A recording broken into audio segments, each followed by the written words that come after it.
And Dr. Chicas, are you ready to get started? Yes, I'm ready. Awesome. All right. So, real quick, I will do a little intro for you and then I'll let you kick it off. So, welcome. Here presenting first for community-based settings and workplaces, we have Dr. Roxana Chicas, who is an assistant professor tenure track at the Nell Hodgson Woodruff School of Nursing at Emory University.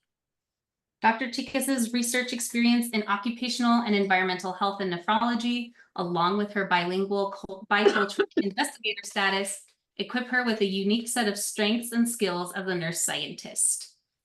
Dr. Chicas conducted the first field-based intervention study and methods to reduce core body temperature using real-time biomonitoring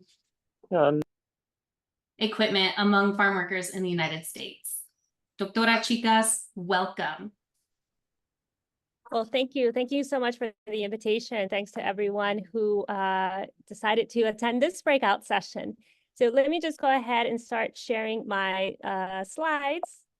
So today, I'm not sharing, am I? 1 second. All right, everyone can see my slides, right? Yes, ma'am. All right, so I'm Roxana Chicas. I'm going to talk to you today about heat protection interventions among farm workers. I'm an assistant professor at the School of Nursing at Emory University, and I'm actually in the field right now. We are collecting data.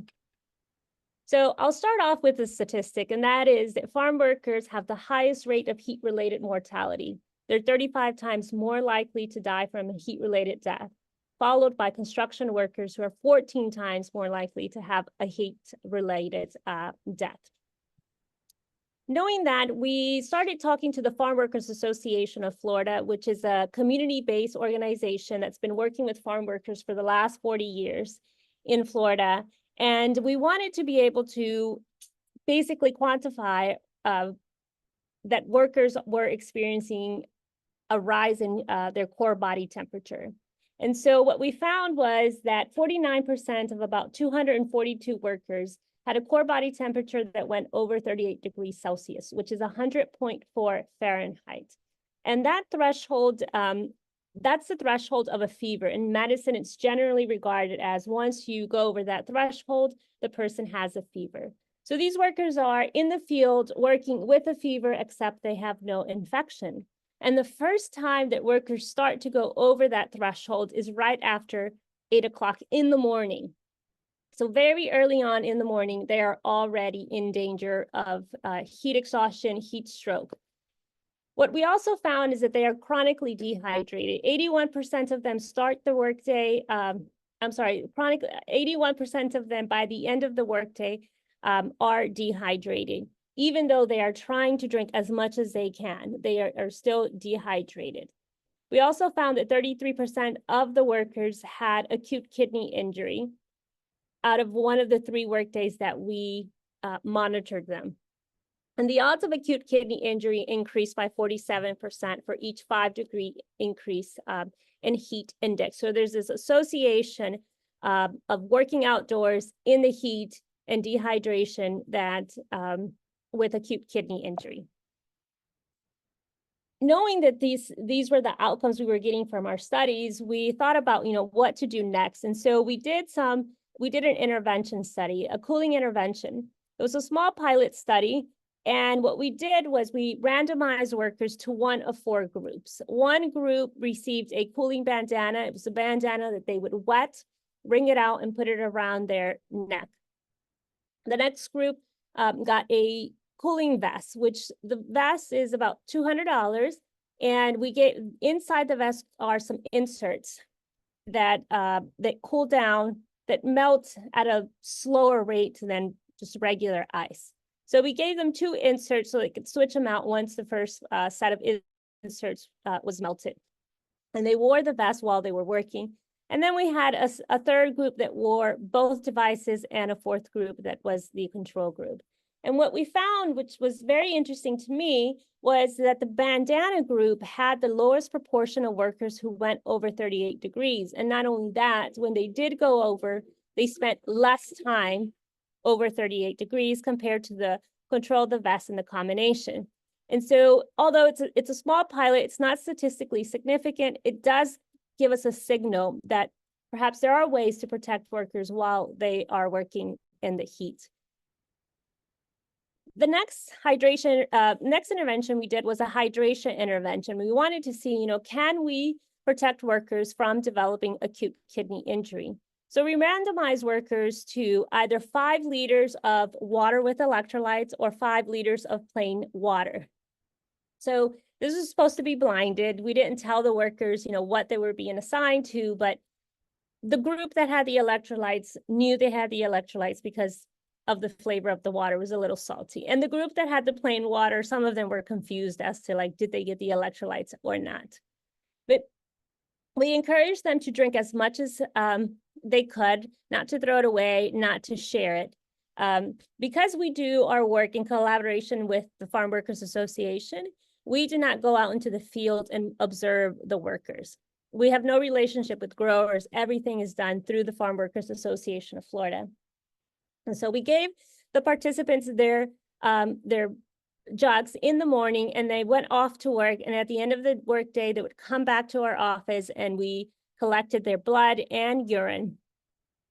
And what we can see here is one thing that we noticed immediately was that we were able to get the workers to increase the amount of fluids they were drinking. So for example, on the water, for the water group on the control day, they were drinking about 80 ounces of fluids, while on the intervention day, the water group went up to 134 ounces. For the electrolyte group, on the control day, they were drinking 62 ounces on average, and then on the intervention day, 119 ounces. So that was one really important piece. And something that the workers told us was that it was kind of easy, the visual cue of seeing their water jugs and seeing the water go down, and them seeing that it wasn't going down really kind of gives them a cue, I need to drink more water.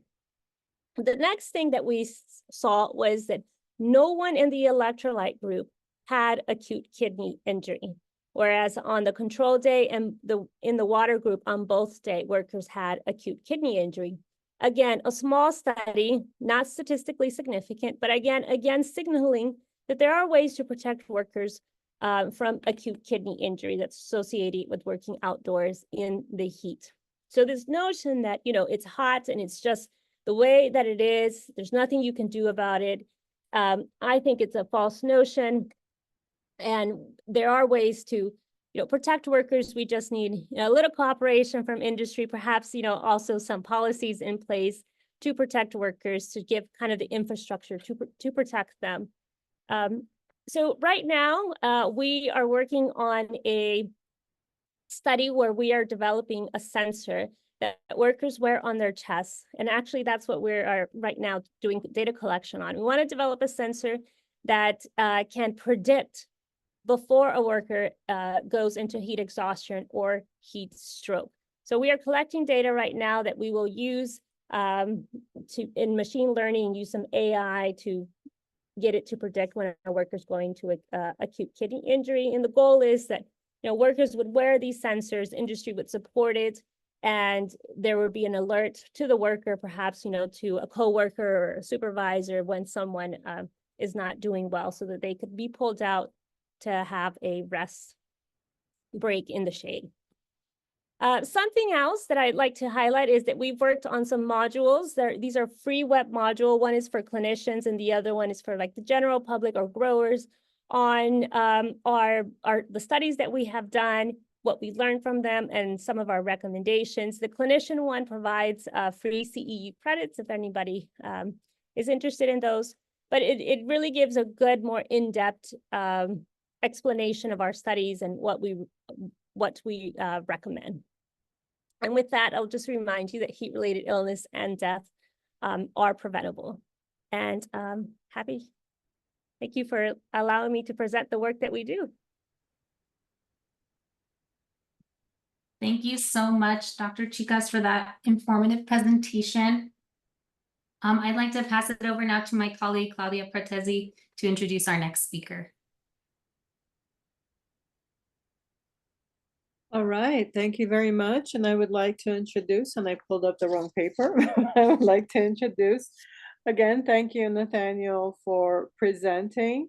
He's MPH, and he is the Associate Director of the Climate and Disaster Resilience Americas. So thank you so much for presenting. Thank you, Claudia. Let me share my screen quickly.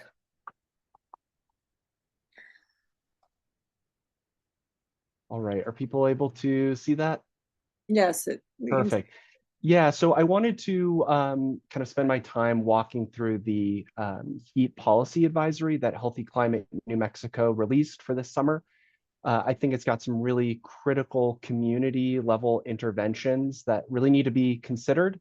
And this could be a good way to kind of kick off a discussion later in this breakout room. So a lot of these interventions have been mentioned in other presentations, but I want to kind of show you how all together they can fit into a really comprehensive community response to extreme heat.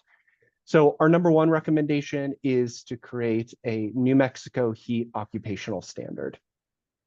We know that the federal government under the current administration is trying to move quickly to create a federal standard. However, as was mentioned earlier in Fabiano's presentation, often occupational heat standards focus on heat index, which really looks at temperature and humidity. And in New Mexico, we've got low humidity, but we have solar radiation, heat from the sun, which is not considered in heat index. And thus, if we use heat index, it could be really an inappropriate measure that actually underestimates the risk to workers who are outside in the sun. And I think this really points to the need for an evidence-based, New Mexico-specific occupational heat standard that does what the federal government wants, but goes beyond it to really focus on the unique aspects of work in New Mexico. Number two is really to improve our public health surveillance. So Chelsea Langer at New Mexico Department of Health, others, Dr. Pope Mosley, talked about the difficulty of really tracking heat-related injury and death. There is a great need to really look at excess mortality. So all deaths that occur during an extreme heat event and a few days after, and compare it to previous years where there were not extreme heat events. And that allows you to look at all of the deaths in the many ways. Suicide, as was mentioned by Dr. Mosley, increase in car accidents we see, but also stroke and heart attack, and then also the heat-specific injuries like heat exhaustion and heat stroke. And we can look at Maricopa County as being one example of a jurisdiction which is really trying to capture heat-related deaths. Their report, which came out, and I'll put it in the chat in a few minutes, really shows an incredible number of deaths, 645 deaths last summer from extreme heat. While if you look at the federal National Weather Service numbers, they're showing even less than that nationwide. So again, this highlights the need for really increased public health surveillance on heat-related injury and death. Number three, so once we start understanding how many people are actually dying and being injured from extreme heat, we really need to treat it as a mass casualty incident. And there are current systems in place for when there's a large number of people injured or who pass away from an incident. And we are not leveraging those systems, those kind of coordination between healthcare, public health, EMS, emergency management. We're not leveraging that for extreme heat. So that's another missed opportunity that local jurisdictions and the state can really look to. We need to prepare for concurrent hazards. This keeps coming up in this summit, right? The potential for a heat wave plus a blackout, but we also see something like a hurricane in Texas knocking out critical infrastructure, then followed by a heat wave. And if you don't have the transportation to hospitals, you don't have the electricity for air conditioning, there's this growing risk. And we see it in New Mexico too with wildfire smoke, wildfires, drought, and heat. Number five, so providing safe, accessible, and culturally appropriate cooling centers. So we've heard some stories. I experienced this when I was working in the Pacific Northwest. There will be a rush to open up cooling centers, but there will not be the collaboration and the the real kind of working with communities that are vulnerable to understand how can they make these spaces welcoming, safe, accessible. So in the Pacific Northwest, cooling shelters were opened up, no one showed up. So they started to ask people why. Well, people that were older didn't feel comfortable being in a space with people with severe mental illness. People with mental illness and people who are experiencing homelessness felt like it was a stigmatizing space that they didn't want to be in. And thus, those most vulnerable groups did not access this critical resource. So there's a real need to work with community organizations and with frontline communities to understand how can they make these spaces safe, accessible, and useful to them. Number 6, supplying cooling resources to organizations that work with those who are most vulnerable. Dr. Chicas just mentioned like all these really interesting ways, cooling vests, cooling towels, just distribution of water, ice packs, misting bottles. There are so many like really important tools that really need to be distributed to frontline communities. And if we just distribute them, you know, to first come, first serve, those who are most vulnerable are not going to be able to access them. Number 7 is to stop utility shutoffs and to waive or subsidize the cost to low-income households. So during COVID, we saw a lot of moratoriums that would delay the times that low-income families needed to pay utility costs. But what we found is this actually trapped people in debt because the debt just accrued. And then once the period of time was over for the moratorium, they then had to pay. So we really need to look to creative ways. We need to look to subsidize these costs. Dr. Ashley Ward talked about insurance as being one potential mechanism, but we really need to look to ways that people feel like they have the means to run their swamp cooler, run their air conditioner. Number 8, establish a heat hotline. So we know that often 911 systems are overwhelmed when there's extreme heat. Could the state set up or expand hotlines that they have for other reasons to provide important information for people that just want to know if their symptoms are an emergency or not? You know, I feel dizzy. Should I go to the emergency room?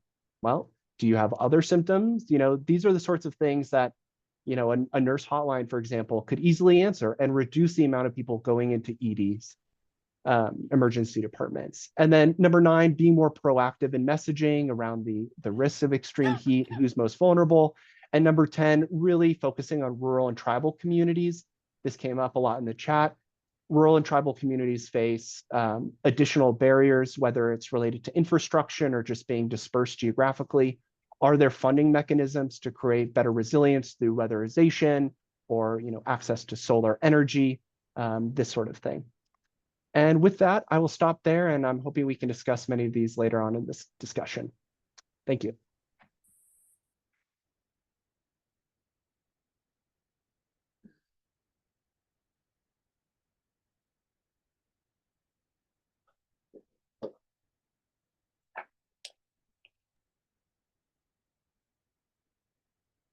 All right, Claudia, are we going to introduce the next speaker? Yes, Christian, would you like to introduce our speaker? Absolutely. So, hi everybody. It's nice to see you all today. Thank you for joining us in this session. Continuing our discussion on extreme heat and resilience in community-based settings.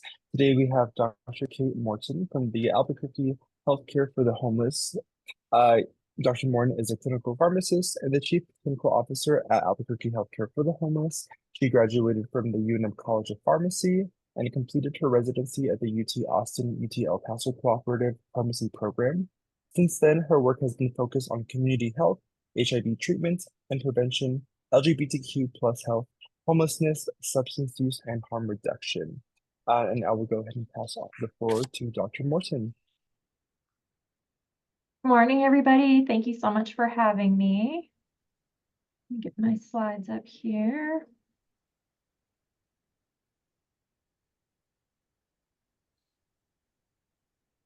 All right, can you all see okay? Perfect, thank you. Okay, I always struggle with the multiple screens, so thank you for that.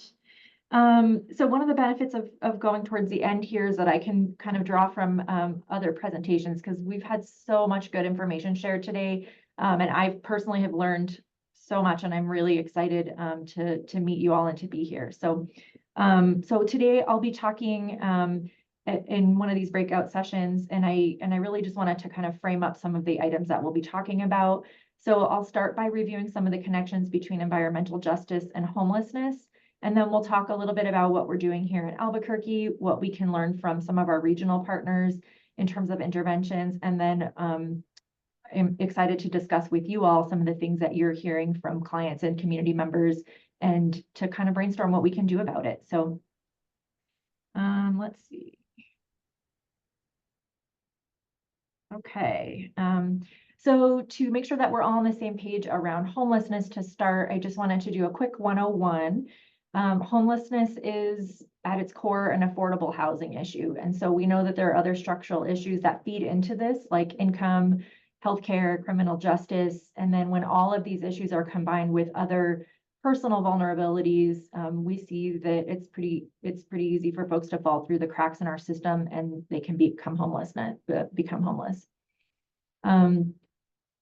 The experience of being homeless also has countless effects on our health. So, for example, inadequate nutrition and uncertainty in diet, and we've heard a lot about dehydration today, chronic stress and lack of sleep, environmental exposures, which again, we've heard a lot about today, lack of facilities for hygiene, lack of safety on the streets, overcrowding in shelters, extreme poverty, lack of healthcare and insurance, and then also the impact of congregate living on public health in general. And if this list is sounding somewhat familiar, you have heard a lot of these items being mentioned in Dr. Mosley's talk. So there's a lot of overlap here between the impact of homelessness on health and also environmental factors on health as well.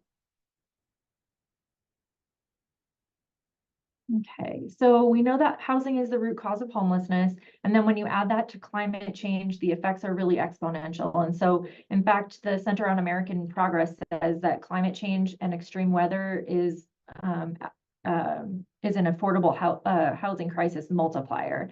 And so, again, as we've already heard this morning, people of color and those who are lower income are disproportionately affected. And so this is why it's super important to focus on some of these areas.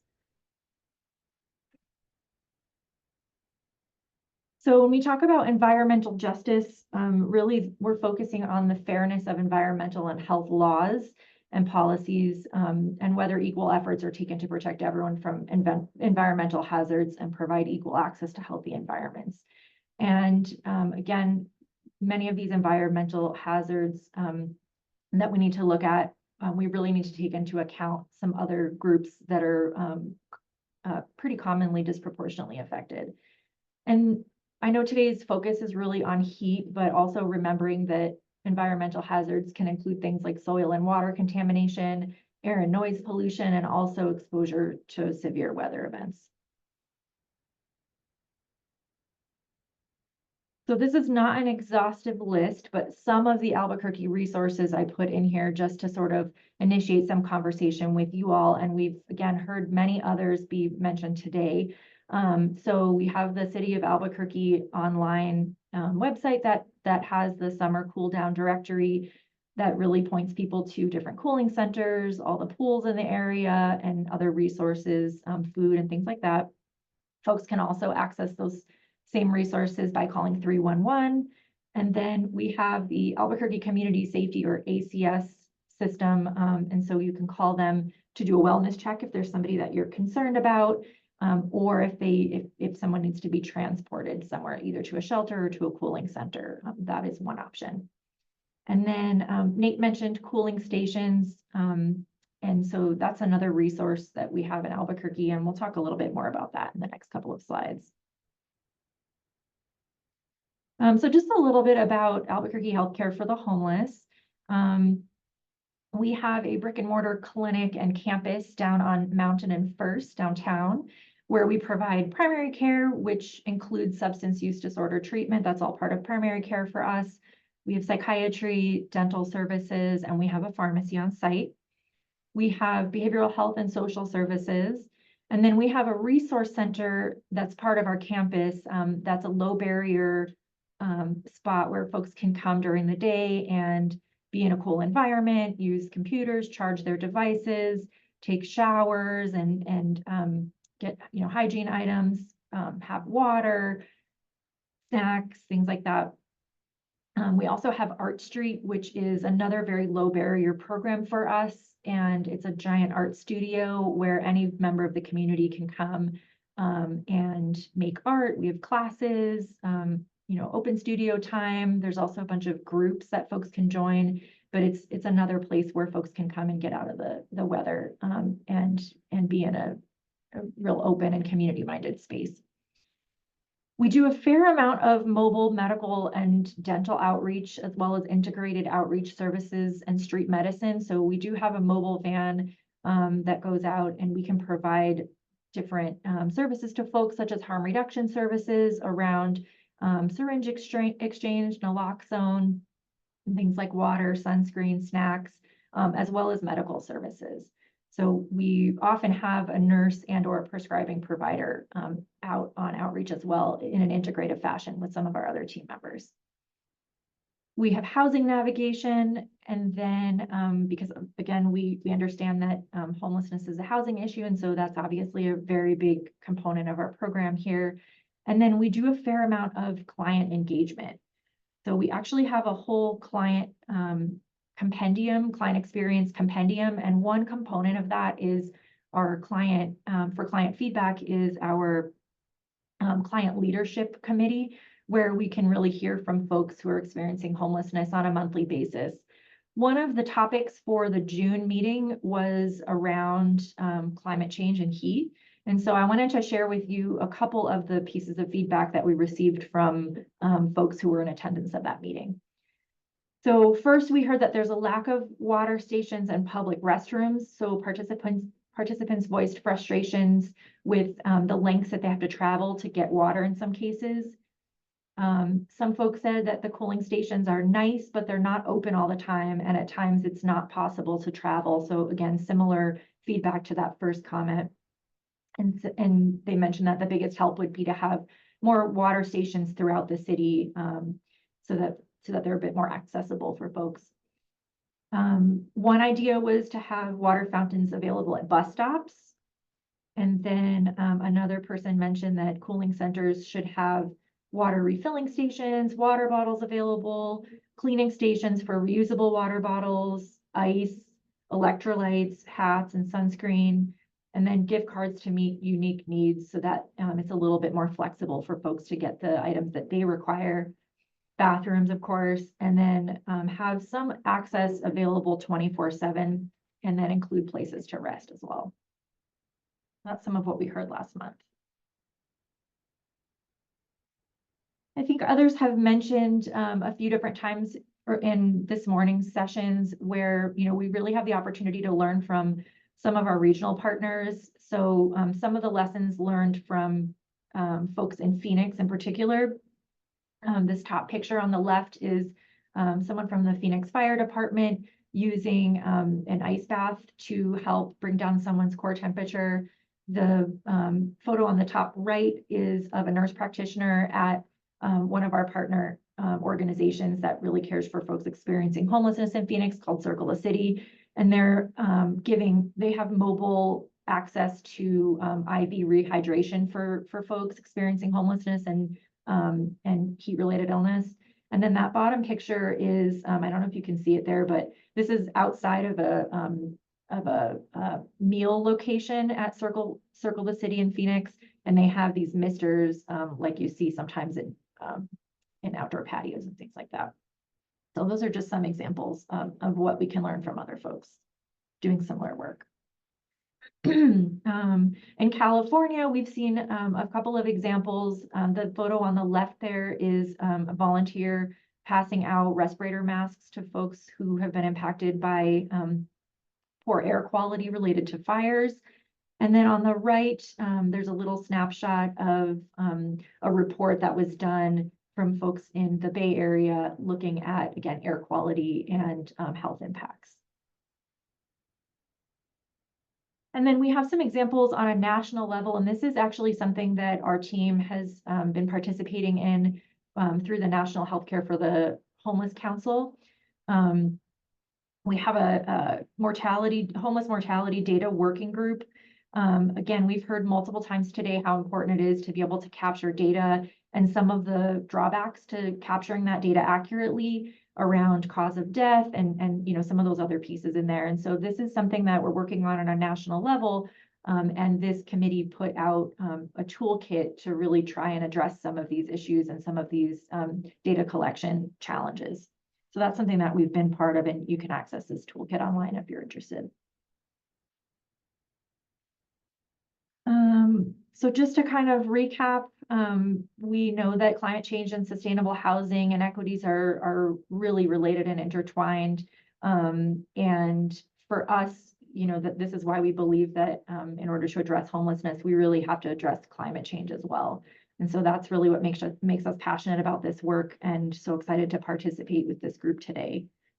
And so again, healthy housing for all, just put in another plug for that. That's our baseline for every single thing that we do. And my contact information is down here on the left. And I'm excited about the focus group here to follow. Thank you all. Thank you so much for those presentations. That was wonderful. Such great information. Kate, I have always wondered why there aren't more water fountains in the city. I've lived in multiple states, and this is by far the hottest one I've lived in, and there are no water fountains anywhere. So and it's always shocked me how few there are. So thank you all so much again. Questions, please either raise your hands or put your questions in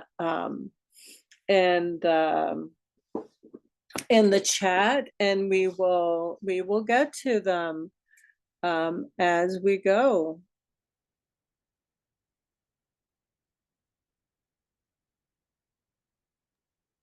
I have a question.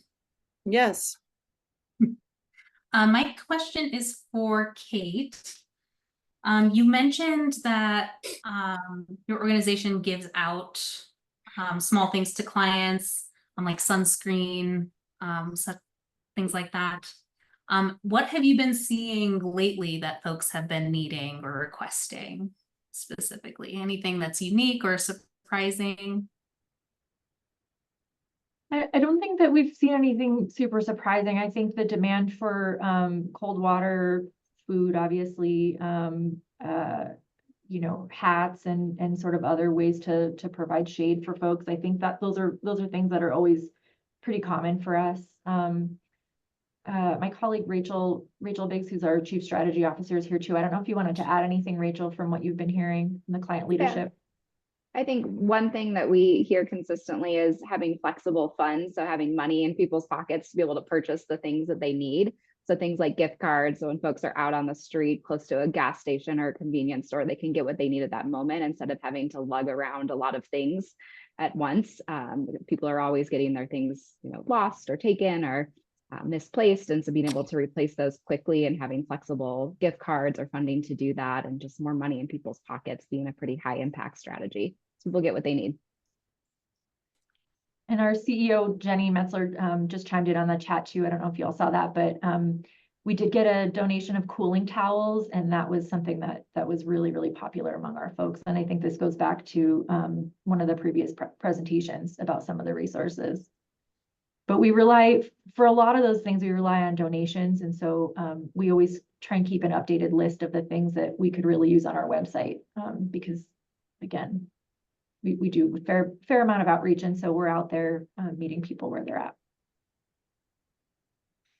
at. So Kate, Nate spoke about barriers to go into cooling areas.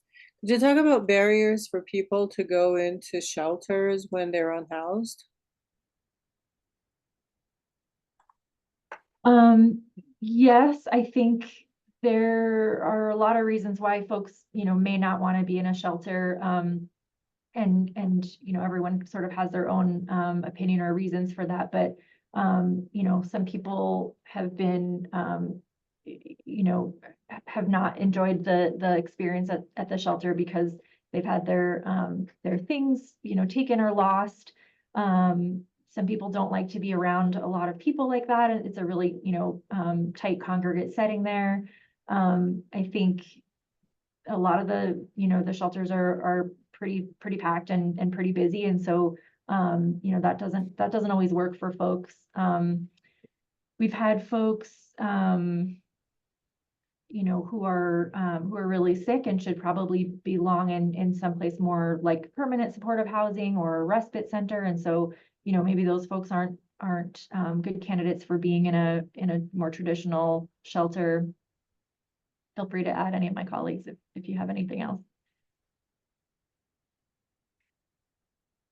I would just add, Kate, a lot of those reasons are the same reasons when we think about accessibility of cooling stations. I know Nate touched on this in his presentation, but making sure cooling stations are welcoming to everyone in the community and people feel comfortable going to those cooling stations and places, and that they're open more than just a few hours a day or during normal business hours. So thinking about accessibility along disability, people with past trauma histories, we know trauma is a big reason why shelters or other cooling stations or places might not be a good place for people to choose to go to cool off when they really need to. Very true. Any more questions?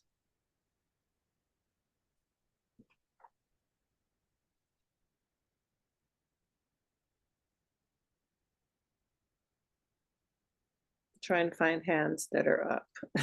Yes, Shelley. The whole question about heat relief centers or cooling centers.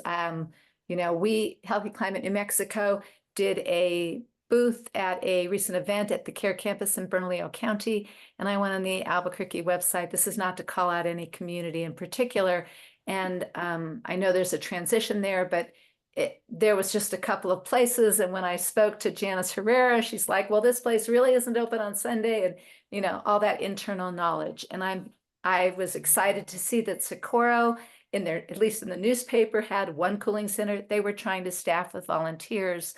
It seems like Las Cruces, but I'm curious, have there been outreach to, do people who are, whether it's because they're unhoused or otherwise, know where to go? Do they feel comfortable? What do we know about access to heat relief or cooling centers in New Mexico?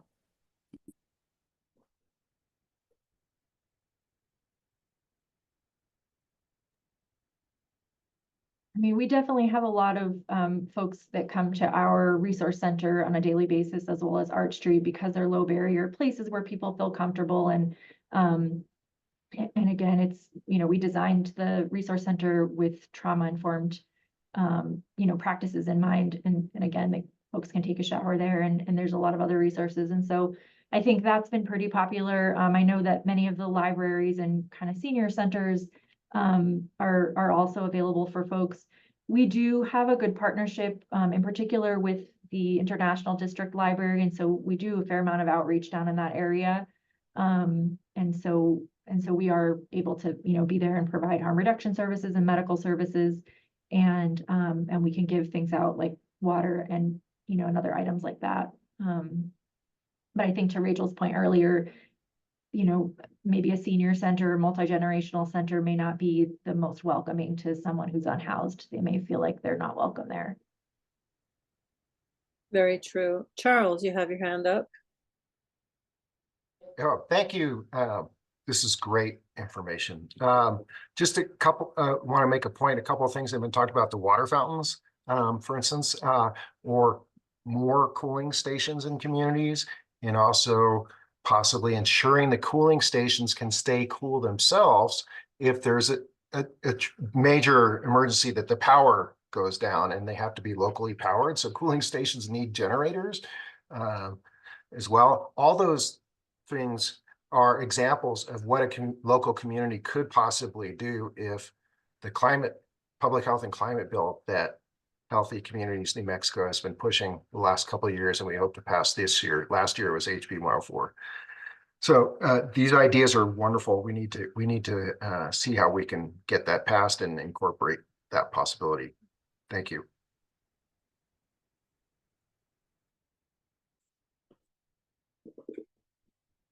Okay, this is excellent. So much great information.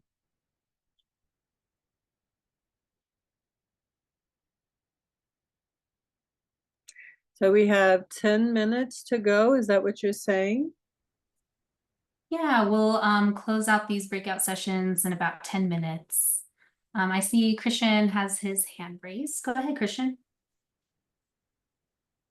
Awesome, thank you. I kind of have a question for just all of our leaders who presented today. Somewhat surrounding the discussion around water accessibility when outdoors. In my experience being outdoors, I know that at specific events in particular, there has been a push to have free water accessible, to have a refill station, just a water refill station of some sort at an actual event. But I'm curious if there's any discussion for this sort of push to just have maybe water refill stations available to the general public, whether you're near a park, whether you're near a public facility, a city facility. I just am curious if there's any sort of discussion maybe surrounding that, because I feel like that could also be something more useful in the coming years as the temperature increases.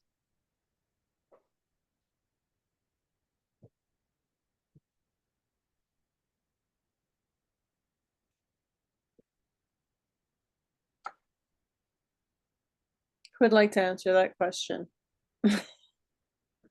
I mean, a non-answer is I have not heard much about this. I think everyone is aware, though, of how dry New Mexico is and the need for water when you're outside.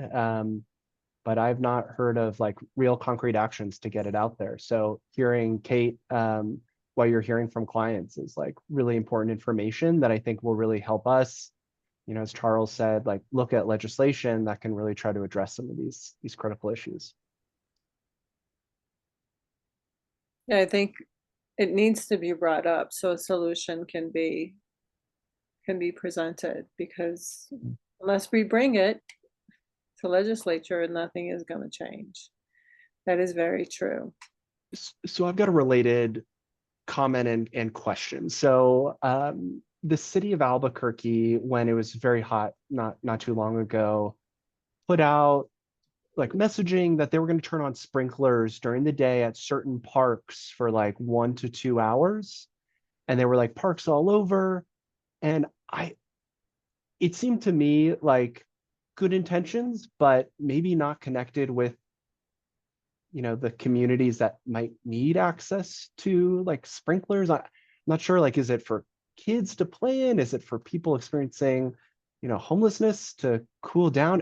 It's just unclear to me. And I'm curious, you know, if there are connections, if the city of Albuquerque is reaching out to you, Kate, and your organization about like how they can support, or is this just good intentions, but maybe not connected with really what frontline communities need?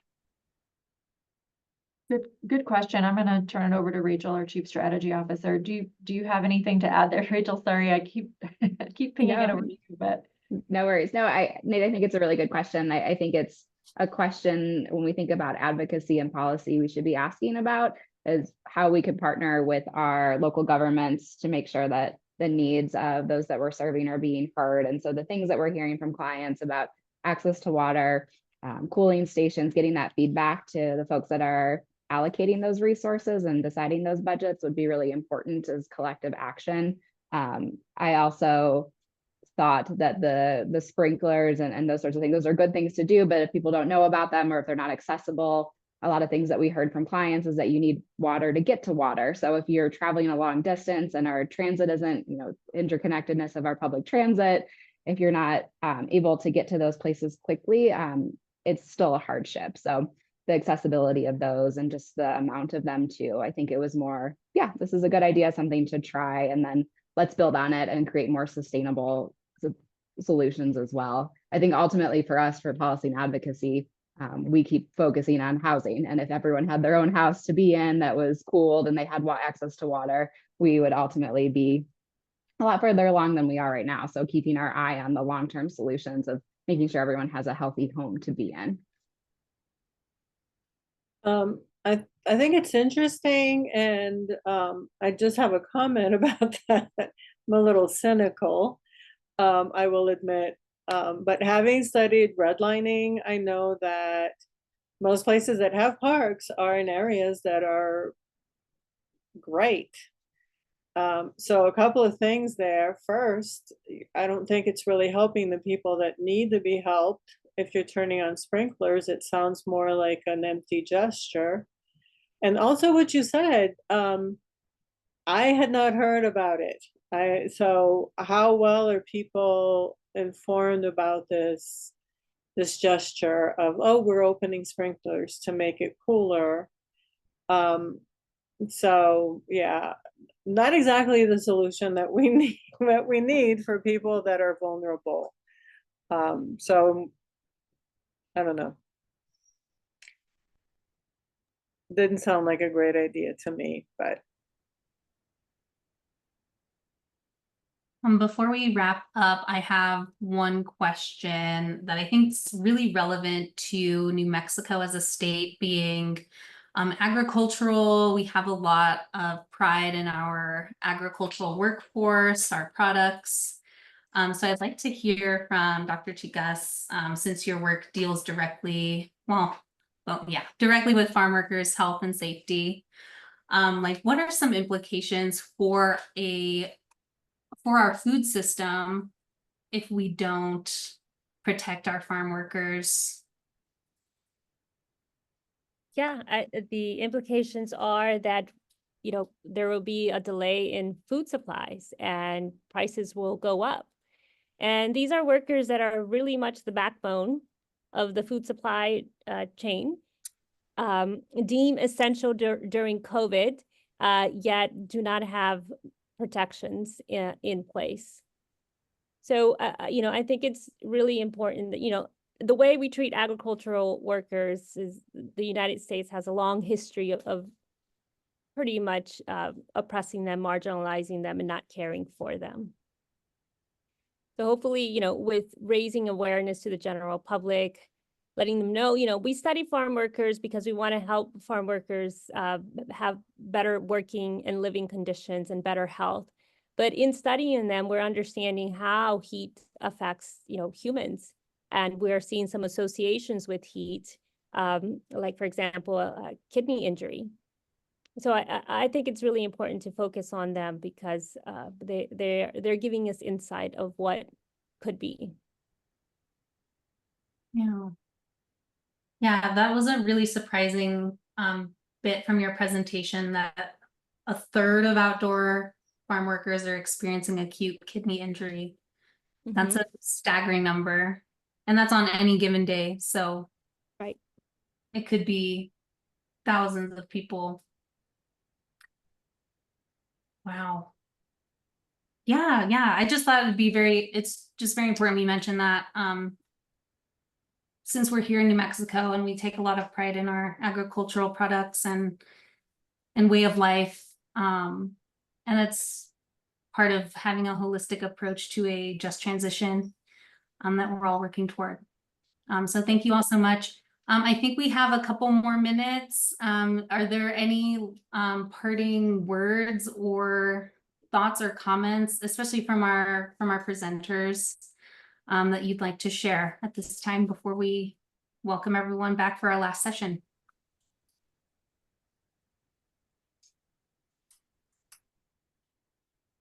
One thing I will say is I know there's been an incredible amount of interest in this topic. Healthy Climate New Mexico is a pretty new group, and the more people get involved, I think the group can kind of grow and can try to address a lot of people's interests in the space. So if you haven't joined and you are a health worker, and we define health worker very broadly, I really encourage you to join so you can be involved in conversations around kind of education and policy and actions we can take at the community level to really protect vulnerable individuals.